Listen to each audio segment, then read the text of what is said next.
মধ্যপ্রাচ্যের আকাশে কি তবে ধ্বংসের শেষ ঘণ্টা বেজে উঠল?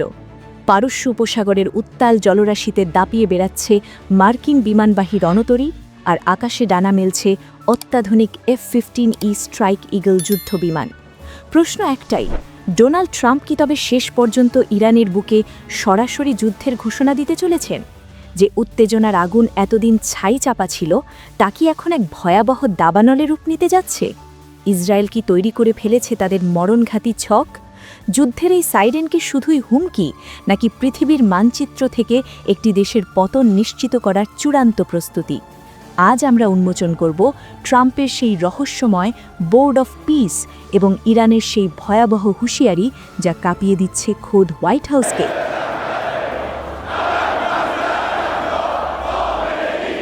ঘটনার সূত্রপাত ওয়াশিংটনের রুদ্ধদ্বার বৈঠক থেকে। আন্তর্জাতিক গোয়েন্দা সংস্থাগুলোর দাবি, মার্কিন প্রেসিডেন্ট ডোনাল্ড ট্রাম্প ইরানের বিরুদ্ধে এক শক্তিশালী সামরিক অভিযানের পরিকল্পনা চূড়ান্ত করছেন। মার্কিন কেন্দ্রীয় কমান্ড বা সেন্টকম ইতিমধ্যেই মধ্যপ্রাচ্যের গোপন ঘাঁটিগুলোতে যুদ্ধের রসদ আর অতিরিক্ত সৈন্য মোতায়েন সম্পন্ন করেছে।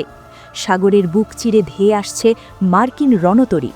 বিশ্লেষকরা বলছেন, এটি কেবল কোনো ছোটখাটো আক্রমণ নয়, বরং খামেনি শাসনের আমূল পতন ঘটানোর এক মহাপরিকল্পনা। ট্রাম্পের উপদেষ্টারা কি তবে সবুজ সংকেত দিয়ে ফেলেছেন?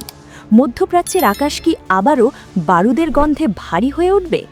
এদিকে আগুনের শিখায় ঘি ঢালছেন ইসরায়েলের প্রধানমন্ত্রী বেনিয়ামিন নেতানিয়াহু। গত ১৯শে জানুয়ারি ইসরায়েলের পার্লামেন্টে দাঁড়িয়ে তিনি যে হুঙ্কার দিয়েছেন, তা শুনে থমকে গেছে বিশ্ব। নেতানিয়াহু স্পষ্ট ভাষায় জানিয়েছেন, ইরান যদি একবার ভুল করে তবে ইসরায়েলের জবাব হবে কল্পনাতীত এবং নজিরবিহীন। ইসরায়েলি প্রতিরক্ষা বাহিনী বা IDF এখন হাই অ্যালার্টে। তাদের জেনারেলরা সাফ জানিয়ে দিয়েছেন, যে কোনো মুহূর্তে তেহরানের বুকে আকাশচুম্বী আঘাত হানতে তারা প্রস্তুত। কিন্তু প্রশ্ন হল, ইসরায়েল কি একা, নাকি পর্দার আড়াল থেকে কলকাঠি নাড়ছে ট্রাম্পের সেই অতি গোপনীয় কোনো সামরিক চুক্তি? কিন্তু ইরান কি এতই দুর্বল? তেহরান থেকে আসা বার্তা কিন্তু অন্য কথা বলছে। ইরানের সশস্ত্র বাহিনীর মুখপাত্র জেনারেল আবুল ফজল শেখারজি সরাসরি ক্যামেরার সামনে দাঁড়িয়ে ট্রাম্পকে উদ্দেশ্য করে বলেছেন, যদি আমাদের সর্বোচ্চ নেতার দিকে কোনো আক্রমণাত্মক হাত বাড়ানো হয়, তবে সেই হাত আমরা দেহ থেকে বিচ্ছিন্ন করে দেব। ইরানের প্রেসিডেন্ট মাসুদ পেজেশকিয়ানের অভিযোগ আরও ভয়াবহ। তিনি দাবি করেছেন, খামেনিকে হত্যার ষড়যন্ত্র করছে খোদ যুক্তরাষ্ট্র। ইরানের বার্তা স্পষ্ট, তাদের শান্তি কেড়ে নিলে পুরো পৃথিবী আগুনে পুড়বে। তেহরানের এই মরণ কামড় কি তবে তৃতীয় বিশ্বযুদ্ধের শুরু? যুদ্ধের দামামার মাঝে ট্রাম্প চাললেন তার সবচেয়ে রহস্যময় চাল, বোর্ড অফ পিস বা শান্তির মঞ্চ। গাজা পুনর্গঠনের নাম করে তিনি সৌদি আরব, পাকিস্তান, কাতার আর জর্ডানের মতো ৮টি প্রভাবশালী মুসলিম দেশকে এক সুতোয় বেঁধে ফেলেছেন। $1 বিলিয়ন অনুদান আর বন্ধুত্বের হাত। কিন্তু এই হাসির আড়াল কি কোনো বিষদাঁত লুকিয়ে আছে? বিশ্লেষকরা বলছেন, এটি আসলে ইরানকে আন্তর্জাতিকভাবে একঘরে করে দেওয়ার এক মাস্টার প্ল্যান।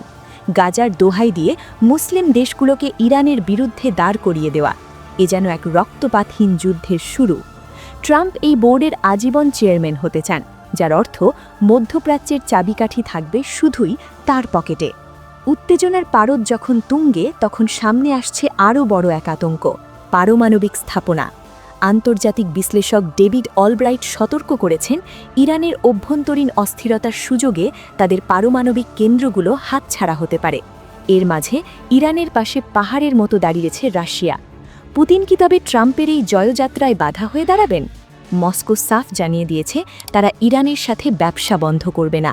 ফলে মধ্যপ্রাচ্যের এই রণক্ষেত্রে এখন মুখোমুখি দুই পরাশক্তি। ইতিহাসের এক সন্ধিক্ষণে দাঁড়িয়ে আজ আমরা।